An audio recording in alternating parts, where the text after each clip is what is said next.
Bismillahirrahmanirrahim. Alhamdulillah wassalatu wassalamu ala Rasulillah wa ala alihi wa sahbihi wa man walah. Amma ba'du.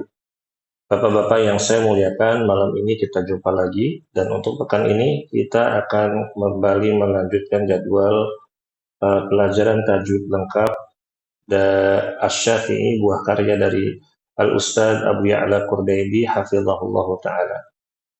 Kita masuk pada adab membaca Al-Quran. Penulis di sini mengatakan Al-Quran adalah kalamullah yang berbeda dengan kitab-kitab lain buatan manusia.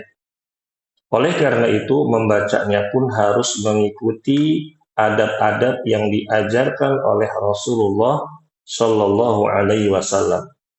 Di antaranya adalah yang pertama, mengikhlaskan niat untuk Allah Subhanahu Wa Taala.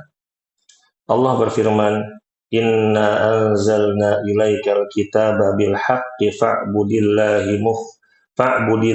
mukhlishan lahuddin ala lillahid dinul khalis, yang artinya sesungguhnya kami menurunkan kitab yakni Al-Quran kepadamu wahai Muhammad dengan membawa kebenaran, maka ibadahilah Allah dengan tulus, yakni dengan ikhlas, ya, beragama kepadanya. Ingatlah, hanya milik Allah agama yang murni dari segala kesyirikan. Surat Az-Zumar ayat 2 dan 3. Dan Rasulullah Shallallahu Alaihi Wasallam pun bersabda, Allah Subhanahu Wa Taala berfirman, ya, ini hadis qudsi yang artinya aku adalah zat yang paling tidak membutuhkan sekutu. Barang siapa yang mengerjakan amalan yang ia menyekutukanku dalam amalan itu selainku, maka aku pun meninggalkannya dan sekutunya.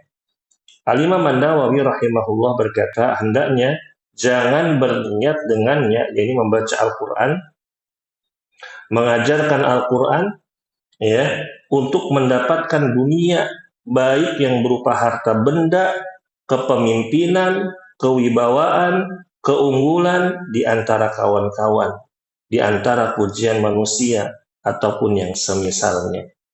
Nah, bapak-bapak rahimakumullah, ya, Al-Quran ini selain diturunkan kepada kita sebagai petunjuk, ya, maka ya kita harus berhati-hati ketika membacanya.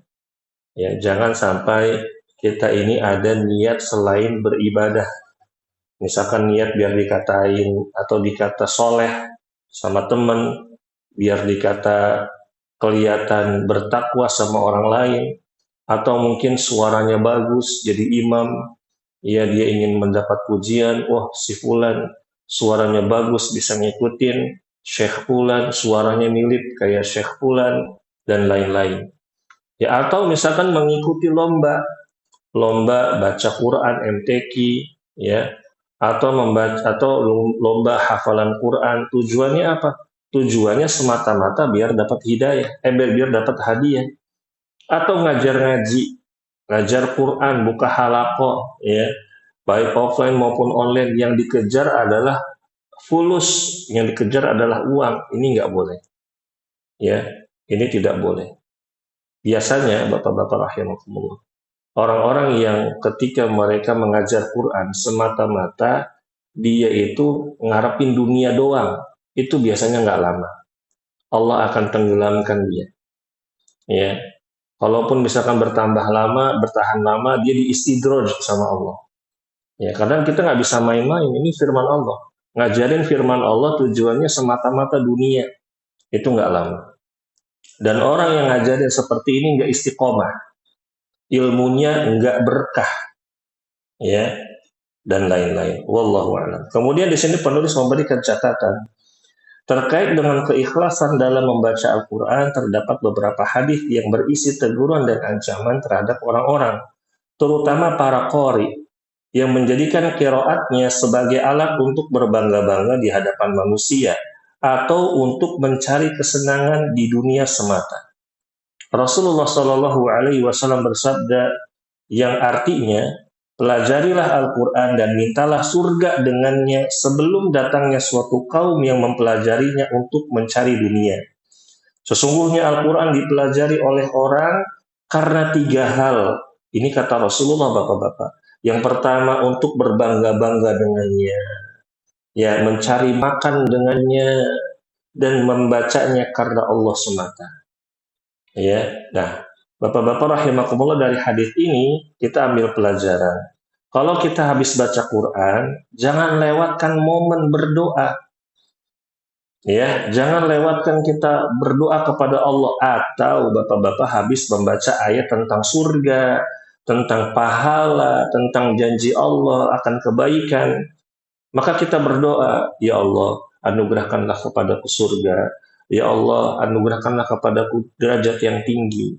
Atau kita melewati ayat-ayat tentang adab, maka kita berdoa kepada Allah, ya Allah, aku berlindung kepadamu dari siksa neraka. Ya Allah, aku berlindung kepadamu dari segala kemaksiatan dan lain-lain.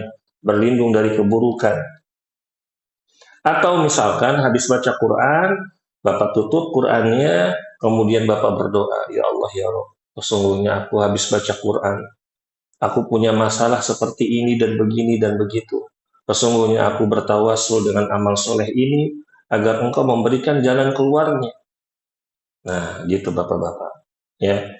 Karena kebanyakan orang tuh baca-baca aja. Sekedar kayak apa ya? Ini biasanya para penghafal Quran Bapak-bapak sekedar kayak menjaga hafalan saja. Ya sekedar apa namanya? Menyelesaikan kewajiban rutinitas saja. Ya padahal disitulah ya pintu doa itu dibuka oleh Allah Subhanahu wa taala. Kemudian Bapak-bapak, kalau kita punya anak kita nanti jadi ustadz, jadi dai, ingatkan, jangan berbangga-bangga dengan gelar, jangan berbangga-bangga dengan hafalan Quran, bacaan Qurannya, sanadnya, dan lain-lain.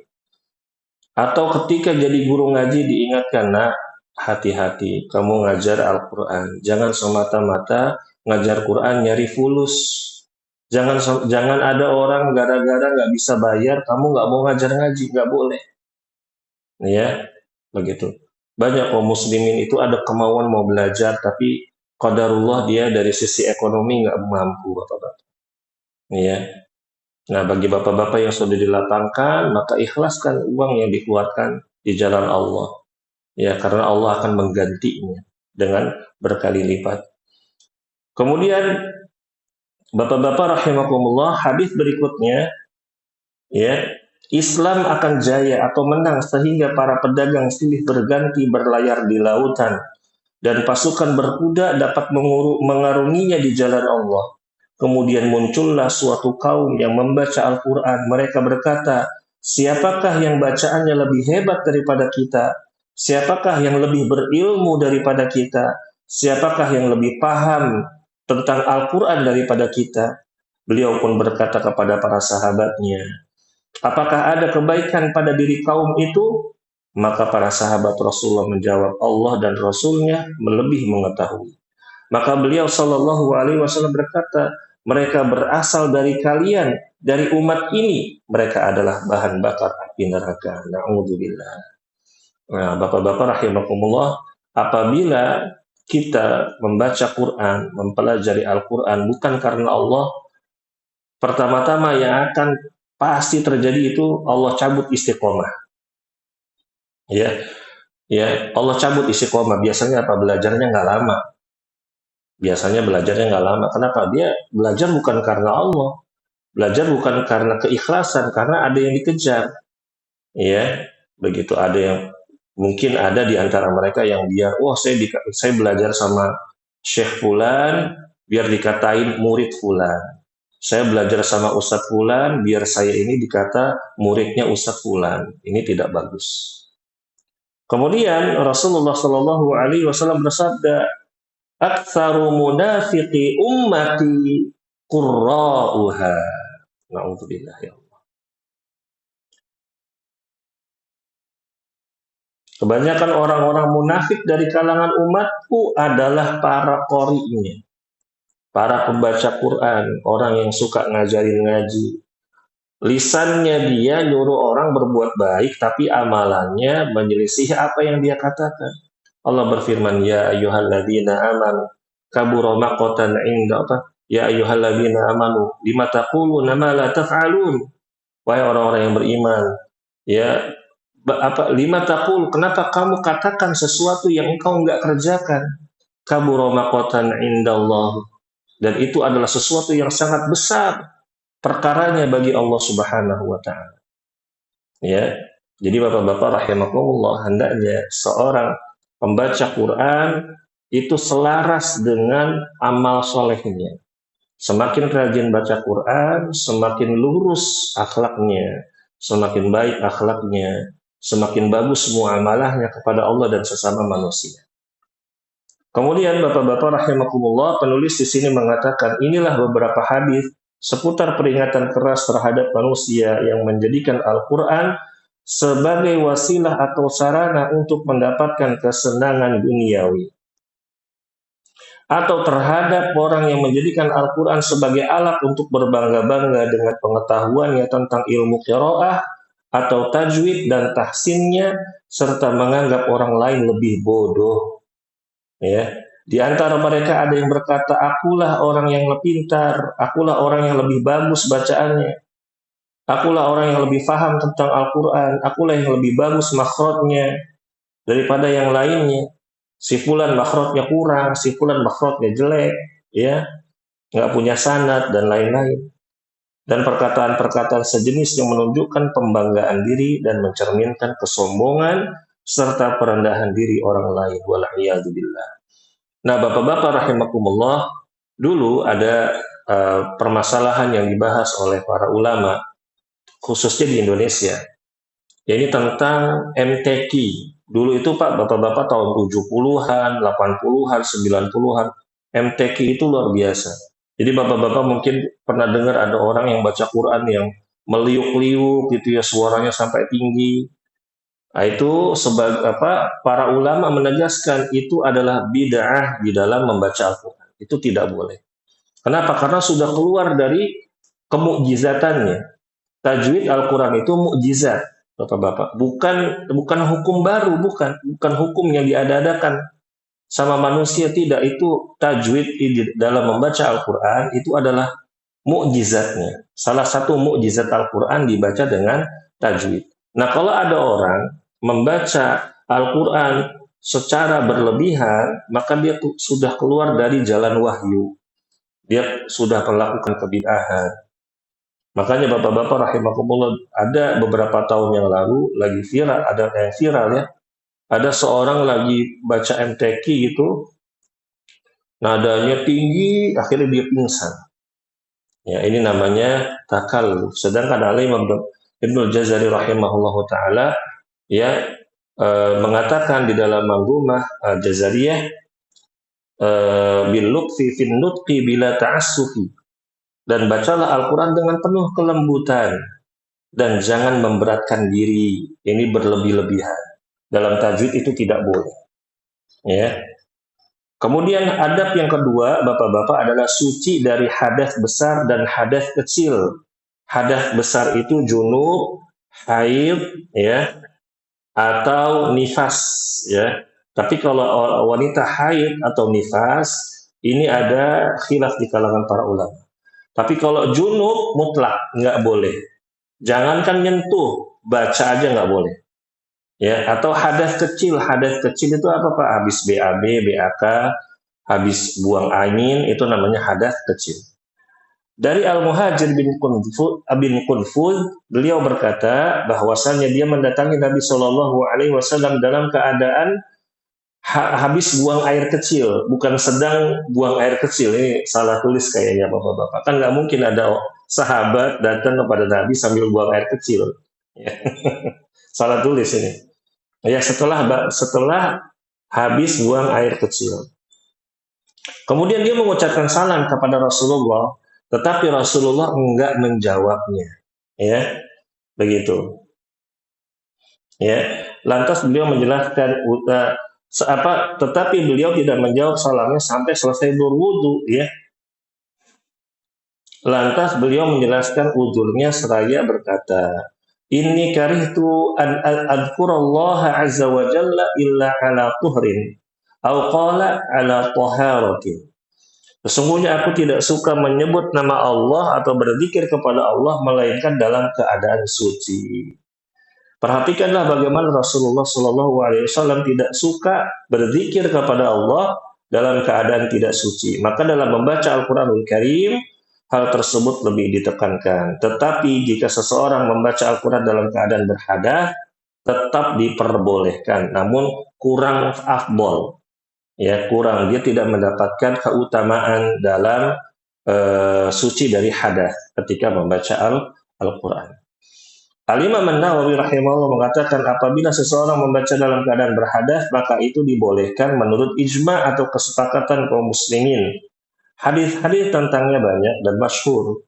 Imam Al-Haramain berkata, tidaklah dikatakan bahwa orang tersebut melakukan hal yang makruh, tetapi dia meninggalkan sesuatu yang lebih utama. Ya, dia meninggalkan sesuatu yang afdol. Makanya tadi saya katakan kurang afdol. Ya. Kemudian yang ketiga, Bapak-bapak rahimakumullah, sedikit lagi, memilih waktu dan tempat yang cocok. Ini adab dalam membaca Al-Quran. Membaca Al-Quran diperbolehkan kapanpun kita mau, apalagi dia hafal Quran, Bapak-bapak. Akan tetapi ada waktu-waktu yang perlu diperhatikan oleh kita, karena lebih diharapkan untuk mendapatkan rahmat Allah. Waktu yang paling utama adalah ketika setelah membaca surat Al-Fatihah, yakni ketika sholat. Waktu yang paling afdol kita baca Al-Quran adalah ketika kita sholat. Ya. Kemudian setelah itu ketika sholat malam. Ya. Lalu membacanya di siang hari ketika di waktu duha, Bapak-bapak ya. Kemudian membacanya sewaktu fajar, ketika subuh ya, atau ketika sholat subuh ya, dan di waktu-waktu siang setelah pada sholat zuhur. Begitu juga disukai membaca Al-Quran di tempat yang bersih, jauh dari hal-hal yang bisa mengganggu tilawah. Sebaik-baik tempat membacanya adalah masjid, sebagaimana dikatakan An-Nawawi rahimahullahu ta'ala, karena selain bersih, ia juga tempat yang paling mulia di atas muka bumi ini. Ya, di atas muka bumi ini. Penulis di sini membawakan perkataan Imam Al-Qurtubi. Beliau mengatakan, jangan membaca Al-Quran di pasar-pasar, di tempat permainan dan hiburan, dan di perkumpulan orang-orang yang bodoh, orang-orang yang kurang adab, Bapak-bapak ya. Kenapa kita nggak boleh baca Quran di tengah-tengah orang yang kurang adab, orang yang bodoh? Kita lagi baca Quran, orang bodoh itu bukannya dengerin malah gangguin, Bapak-bapak. Ya. Ada orang baca Quran nih. Ya, ada orang baca Quran. Ini juga termasuk apalagi mau iktikaf nanti Bapak-bapak. Ya, di masjid nih Bapak-bapak lagi iktikaf, lagi khusyuk baca Quran, tiba-tiba datang 2 orang bodoh, 3 orang bodoh, 4 orang bodoh. Ya, di samping Bapak bukannya dengerin bacaan Quran, bukannya menghormati orang yang sedang baca Quran, malah dia ngobrol di situ. Udah gitu ngobrolnya dengan suara yang mengganggu. Udah gitu konten obrolannya gibahin orang atau ngomongin hal-hal yang tidak berguna. Ini tidak boleh, ya. Kemudian, tidakkah Anda perhatikan bahwa Allah menyebutkan sifat hamba-hambanya yang Ar-Rahman serta memuji mereka seperti dalam firman-Nya, dan apabila mereka bertemu dengan orang-orang yang mengerjakan perbuatan yang tidak berfaedah, mereka berlalu dan menjaga kehormatan dirinya. Ini sekedar berlalu. Lantas bagaimana apabila berlalu dengan membaca Al-Quranul Karim di antara orang-orang yang suka melakukan perbuatan yang sia-sia dan kumpulan orang-orang yang pandai. Ya. Adapun membaca di jalan atau di kendaraan, hal itu dibolehkan dan tidak makruh berdasarkan keterangan berikut ini. Dari Abdullah bin Mughaffal radhiyallahu anhu, ia berkata, aku melihat Rasulullah Shallallahu Alaihi Wasallam pada Fathu Mekah, beliau membaca surat Al-Fath di atas tunggangannya, di atas untanya, di atas kudanya. Ya. Nah, ini adab yang ketiga. Kemudian adab yang keempat adalah menghadap kiblat. Tapi Bapak-bapak, sebelum kita bahas yang keempat ini, membaca Al-Quran itu pada hukum asalnya di mana saja boleh kecuali di dalam kamar mandi. Ya, di mana saja boleh. Ya, namun kita lihat misalkan contoh gini, Ustaz, nggak boleh baca Quran di pasar, terus gimana dong teman-teman kita yang dagang di pasar, dia menyelingi waktunya dengan membaca Al-Quran? Ya boleh, tidak masalah. Ya, namun hendaknya dia bersihkan tempatnya, ya, dia hilangkan najis-najis yang ada dari tokonya tersebut, ya, begitu, ya. Namun apabila tidak bisa, seperti misalkan tukang daging, ya, bapak-bapak, tukang ikan, tukang ayam, segala macam, maka lebih baik jangan baca Quran di tokonya. Entah bisa dia istirahat ke musola dekat pasar, dia baca Quran di situ. Insya Allah tidak masalah. Kemudian yang keempat, menghadap kiblat. Dianjurkan bagi para qori atau para pembaca Al-Quran untuk menghadap kiblat. Kiblat adalah arah yang paling utama. Orang-orang yang soleh menghadap ke arah tersebut ketika mendekatkan diri kepada Allah. Sebagaimana Allah berfirman, "Fawalli wajhaka syatral masjidil haram wa haitsu ma kuntum fawallu wujuhakum syatrah." Maka hadapkanlah wajahmu ke arah Masjidil Haram, yakni ke arah Ka'bah, ke arah kiblat. Dan di mana saja engkau berada, hadapkanlah wajahmu ke arah kiblat. Kalau lagi berdoa, lagi sholat, lagi menyembelih, ya bapak-bapak, lagi tidur. Tidur itu kita bapak-bapak bagusnya nih, posisi kita nih kanan, ya, posisi kita yang sebelah kanan tuh menghadap kiblat, itu bagusnya. Tapi kalau misalkan di rumah udah susah Ustaz, mau gimana? Tempatnya kecil, ya sudah. Yang penting kita tidur sebelum berbaring ke arah kiri, kita berbaring ke arah kanan dulu. Karena itu sunnah. Al-Imam An-Nawawi rahimahullah mengatakan keadaan ini yang paling sempurna. Seorang pembaca Al-Quran dalam keadaan berdiri, bersandar, di dalam tempat tidur, atau dalam keadaan lainnya, memang diperbolehkan, serta mendapatkan pahala. Tetapi kedudukannya di bawah yang pertama. Ini di bawah menghadap kiblat. Ya, ya, jadi yang paling utama kita kalau membaca Quran, ya, menghadap ke arah kiblat. Kemudian yang kelima, bersiwak atau gosok gigi, bapak-bapak. Ya, disunnahkan bagi seorang pembaca Al-Quran untuk bersikat atau bersiwak. Tapi ini siwak ini, bapak-bapak, nggak kayak gosok gigi. Bersiwak itu ada pahala plusnya, yaitu sunnah. Bahkan sekarang sunnah yang sudah mulai ditinggalkan. Orang itu asing sama siwak. Ih, apa tuh? Oh, itu siwak gitu. Ih, gimana tuh rasanya? Ah, saking asingnya, nggak tahu. Ada juga saking asingnya nggak tahu cara pakai siwak. Ada. Ya, kemudian bapak-bapak, ya, eh, kalau misalkan kita mulutnya ini kurang bersih, boleh kita sikat gigi. Kalau di rumah nggak ada siwak. Ya, Rasulullah bersabda, as-siwaku matharatun lil fami mardatun lirabbi. Siwak itu pembersih mulut dan mendatangkan ridhonya Allah. Ali bin Abi Thalib berkata, sesungguhnya mulut-mulut kalian adalah jalan bagi Al-Quran, maka bersihkanlah, maka sucikanlah dengan siwak. Ya, sikat gigi boleh. Ya, begitu. Kemudian yang keenam, membaca isti'adah.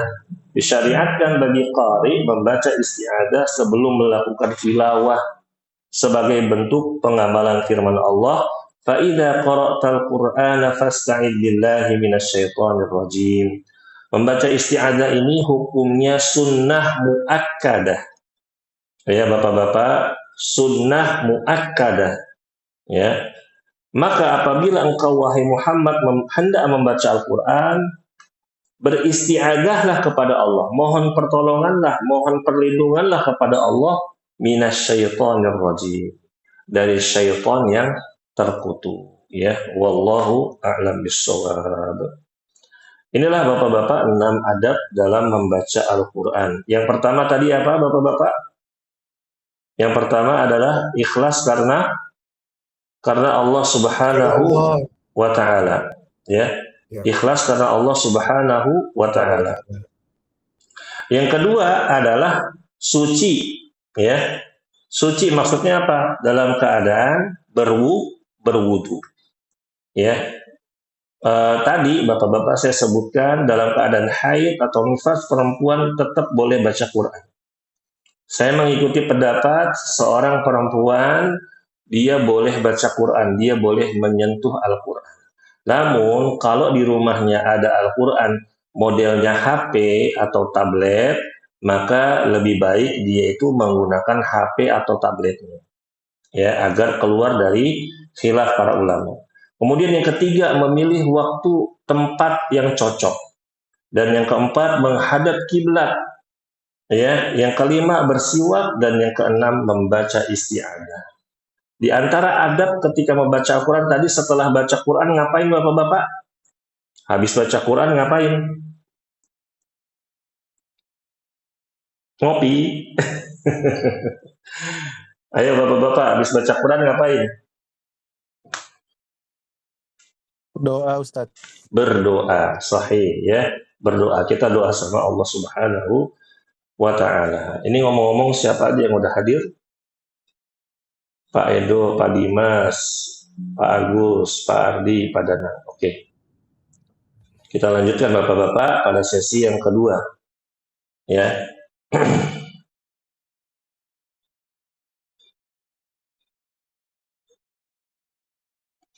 Pada pertemuan yang lalu, Bapak-bapak rahimakumullah, kita sudah masuk pada penjelasan makharijul huruf. Yakni huruf yang pertama adalah huruf dari makhraj al-jauf. Al-jauf itu hurufnya ada berapa Bapak-bapak? Ada yang ingat nggak? Al-jauf.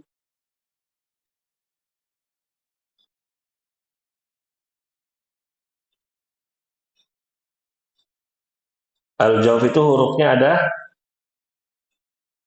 3. Ini Bapak-bapak suara saya jelas nggak sih? Jelas, Ustadz. Jelas ya? Lagi berpikir, lagi loading. Oh, berapa ya? Ada 3 al-jauf. Ini mad alif, mad ya, mad waw. Mad alif, mad ya, mad waw. Ya. Nah, sekarang Bapak-bapak rahimakumullah ada latihannya, ya. Latihan makhraj huruf-huruf al-jauf. Ini kelihatan nggak Bapak-bapak? Udah kelihatan nggak?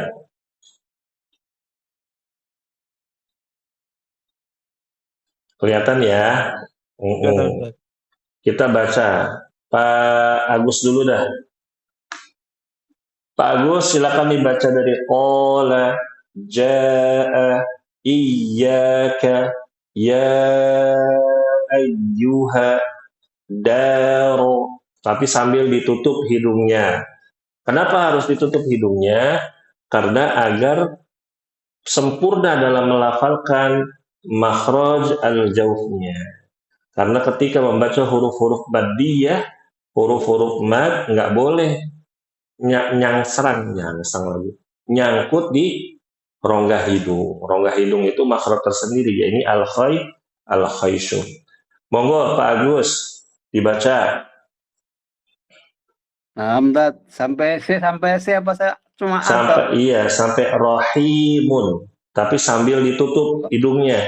Contoh, qala jaa iyyaka ya ayyuha daru. Kalau suaranya gini, qala jaa, nah berarti keliru. Monggo. Bismillah. Qala jaa iyyaka. Enggak. Iyyaka. Iyyaka ya ayyuha daru. Bagus. Terus yang bawahnya. Qumu. Salah itu, harusnya gini. Qumu bukan kumu. Kalau mu ini masuk ke hidung. Munya salah. Ulang, Ustaz. Kumu. Lagi. Kumu.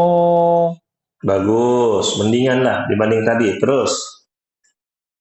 Yakunu.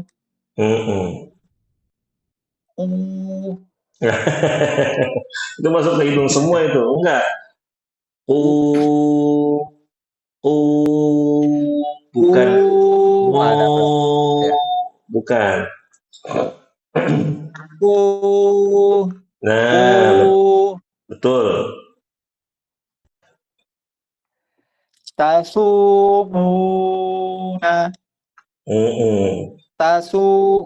Tasumuna. Bagus. Wabtagu. Ghainnya. Wabtagu.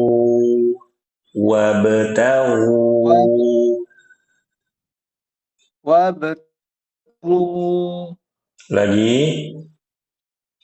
Wabtagu. Iya, terus. Isa. Ila. Bagus. Nah, saya mau tanya nih, J-nya berapa harokat? 2 harokat. Enggak dong. 4. Kan ketemu Hamzah. Oh iya, Ustaz. Jia. Yuridu. Rohimun. Bagus. Barakallahu fiik, Pak. Bapak-bapak yang saya muliakan, setelah tadi kita praktek dari latihan makhraj huruf-huruf al-jauf, sekarang kita masuk ke al-halqa. Makhraj umum yang kedua di sini adalah al-halq. Menurut bahasa, al-halq adalah tenggorokan. Secara terperinci keluar darinya 3 makhraj, yaitu namanya adalah aqsal halq, ya, tenggorokan paling bawah, wasatul halq, tenggorokan bagian tengah, adnal halq, tenggorokan paling atas. Bawah, tengah, atas. Bawah, tengah, atas, ya. Yang pertama, Bapak-bapak rahimakumullah, aqsal hal itu keluar daripadanya 2 huruf, hamzah dan ha besar. Ha besar banyak orang menyangka keluar dari dada, itu keliru. Memang suaranya kayak dari dada, kayak. Tapi kalau ditanya makhrajnya bukan dari dada, tapi dari pangkal tenggorokan. A, ha. Yang kedua, Bapak-bapak, wasaqul halqa. Tenggorokan bagian tengah. Nih, Bapak-bapak, ada jakun. Di jakun ini ada organ epiglotis yang mencegah makanan dan minuman masuk ke dalam paru-paru. Nah, keluar dari situ 2 huruf, ain dan ha. Ain dan ha. Yang ketiga, adnal halqa, yaitu huruf kha dan ghain dari tenggorokan paling atas. Bapak-bapak rahimakumullah, kha kalau diibaratkan suaranya kasar. Kha kalau gha suaranya halus. Ini sering diulang-ulang sama saya, ya. Kha, kha, kha, gha. Nah, begitu. Baik. Berikutnya, Bapak-bapak rahimakumullah, kita masuk ke halaman 112, ya. Halaman 112. Bapak-bapak bisa lihat ada gambarnya, ya. Ada gambarnya. Dan dalil dari 6 huruf ini perkataan dari Al-Imam Ibnul Jazari rahimahullah, thumma li aqsal halqi hamzun ha'u, thumma li wasṭihi fa'ainun ha'u, adnahu ghainun kha'uha. Ya. Ya, ini kemudian untuk aqsal halq keluar daripadanya 2 huruf hamzah dan ha. Lalu bagian tengah huruf ain dan ha. Dan yang ketiga, yakni adanal halq, keluar daripadanya adalah al-ghain dan al-kha, ini ghain dan kha. Laqab huruf ini panggilan huruf, namanya. Keenam huruf ini, Bapak-bapak rahimakumullah, disebut dengan huruf-huruf halqiyah. Kalau bakhraj al-jawf, mad alif, mad ya, mad waw, nama laqabnya adalah huruf-huruf jawfiyah. Kalau huruf-huruf al-halq, namanya al-halqiyah.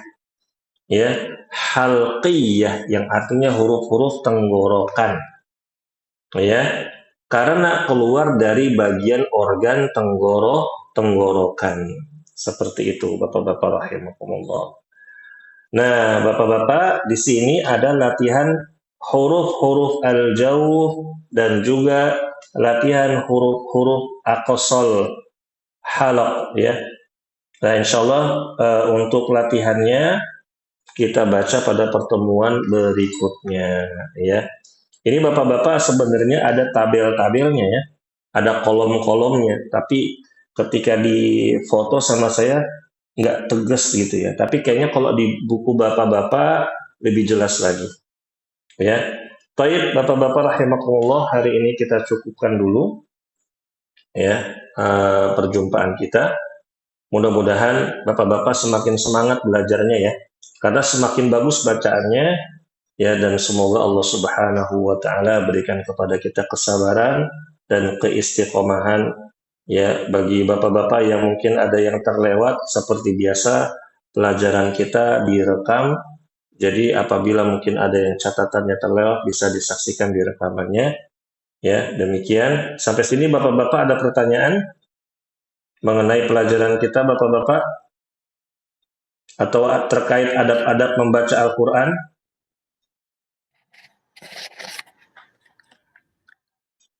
Ada Tat, itu tanya itu Tat.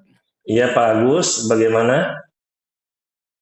Mau tanya itu Tat tadi itu huruf al-jawab itu Tat. Al-jawab itu memang orang Indonesia nggak bisa apa Tat? Apa bagaimana ya Tat? Kok keluarnya begitu Tat? Berat. Masya Allah, ya, barakallahu fiik. Pak Agus, saya jelaskan dulu.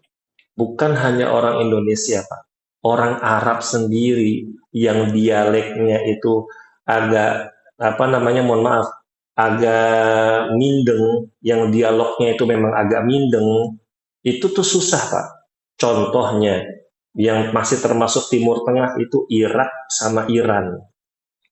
Ya, kita nggak bicara mereka Syiahnya, enggak ya, tapi kita bicara dialek mereka ya. Itu kan mereka tuh kalau secara dialek Pak kelihatan Pak Agus, suaranya masuk ke hidung. Ya, ke Bapak Pak Agus kalau perhatiin deh ceramah-ceramahnya pendeta-pendeta Syiah, orang-orang Iran kalau ngomong kayak gitu. Ya, gitu. Masuk ke hidung. Ya, kemudian di sebagian yang pernah saya dengar Bapak-bapak, ya, di sebagian Yaman pun ada. Ya, di sebagian Yaman pun ada. Begitu. Ya. Ada yang agak-agak mindeng gitu kalau ngomong. Nah, jadi Pak Agus jangan berkecil hati. Ustadz, apakah orang Indonesia memang susah? Jawabannya tidak. Justru Bapak-bapak, ini pernah saya bahas ya. Kita ini bersyukur jadi orang Indonesia. Kenapa? Lisan kita ini nggak seberat lisan orang-orang yang lain, negara-negara yang lain. Kalau kita sudah lancar baca bahasa Indonesianya, nggak terbawa sama bahasa daerah, Bapak-bapak, itu insya Allah baca Quran itu nggak banyak salah. Kalau Bapak-bapak pernah umroh, pernah lihat halakoh-halakoh Quran, bacaan surat Al-Fatihah, coba Bapak perhatiin. Ada orang India, orang Pakistan, Bangladesh, orang Mesir, orang Eropa, orang Prancis, wah itu banyak sekali ditegur kesalahannya. Adapun orang Indonesia, kalau saya perhatikan ketika di halakoh itu ditegurnya cuma sekali, dua kali. Tapi kalau yang selain Indonesia, Bapak-bapak, itu banyak sekali ditegurnya. Ya, seperti itu Pak Agus ya. Jadi Pak Agus dan Bapak-bapak, jangan berkecil hati, latihan terus. Ingat Bapak-bapak, ketika kita latihan huruf-huruf hijaiyah, makharijul huruf, sifat-sifat huruf, walaupun cuma 1-2 huruf, itu tuh berpahala. Bapak baca a, i, u, a, niatnya karena Allah, karena ingin memperbaiki makharijul huruf, itu berpahala. Ya, jadi jangan sembarangan, jangan disepelekan.